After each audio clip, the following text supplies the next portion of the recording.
சகோதரரே, ஜீவனுள்ள தேவனை விட்டு விலகுவதற்கு ஏதுவான விசுவாசம் இல்ல கொள்ளாத இருதயம் உங்களில் ஒருவனுக்குள்ளும் இராதபடிக்கு எச்சரிக்கையாயிருங்கள்.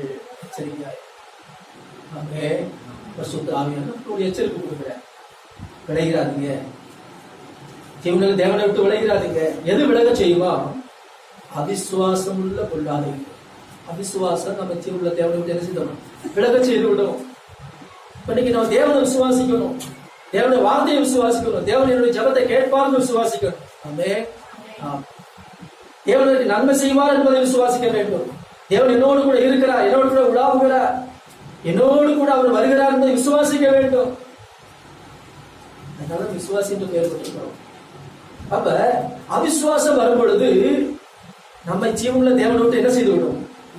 விலக செய்து விடும். ஒருபோதும் அவிசுவாசம் கடைசி வரையும் விசுவாசத்தை என்ன செய்து கொள்ள வேண்டும்? காத்துக்கொள்ள வேண்டும்.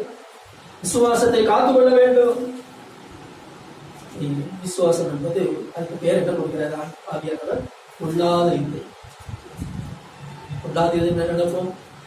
தீங்கு செய்தாதான் கொள்ளாத நடக்கும். இல்ல, அவிசுவாசம், தேவனை குறித்ததான ஒரு அவிசுவாசம் இருக்குமானா அவர் என்ன ஜபத்தை கேட்கிறார்?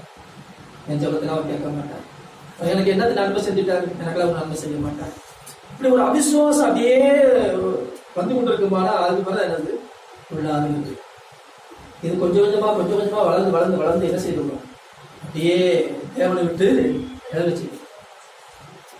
ஜாக்கிரதையா, அதுதான் எச்சரிக்கையா இருக்கு. விசுவாசி தேவன் உங்களை கைவிட மாட்டார். உங்களை கைவிடுவாரா? கைவிடுவதற்காகவே நம்ம தெரிந்து கொண்டா?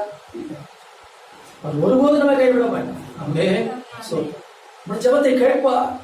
அவர் நமக்கு நன்மை செய்கிறவர், நம்மோடு கூட நம்மை நடத்துகிறவர் அவர். ஆகவே ஒருபோதும் அவிசுவாசம் பண்ண வேண்டாம். ஏன்னா அவிசுவாசம் என்பது உள்ளாத இருதையும் ஜீவனுள்ள தேவனுக்கு என்ன செய்துவிடும்? எழுத செய்துவிடும். ஆகவே எச்சரிக்கையாக நாட்களிலே சோதனம் எவைகளை விட்டு விலக வேண்டும், எவைகளை விட்டு விலகாது. கத்தரை விட்டு வேதத்தை விட்டு விலகாது இருக்க வேண்டும். இந்த விலகினால் என்னென்ன சம்பவிக்கும் என்பதை கொடுத்து நம்ம பார்ப்போம். ஆகவே நாட்களிலே சோதனம் நாம் கத்தரை இன்னுமாக முழு இதயத்தோடு கத்தரை பற்றிக்கொள்ளும். நம்ம இறுதியாய் பற்றி கொண்ட மனதை உடையவர், உண்மையே நம்பி இருக்கிறபடினாலே என்ன செய்து கொண்டு பூரண சமாதானத்தோடு முழு இதயத்தோடு அவரை நாம் என்ன செய்வோம்? விசுவாசிப்போம். முழு இதயத்தோடு கத்தரை தொழுது விடுவோம். உதத்தினால மட்டுமல்ல, உதத்தினால மாத்திரமல்ல, முழு இதயத்தோடு கத்தரை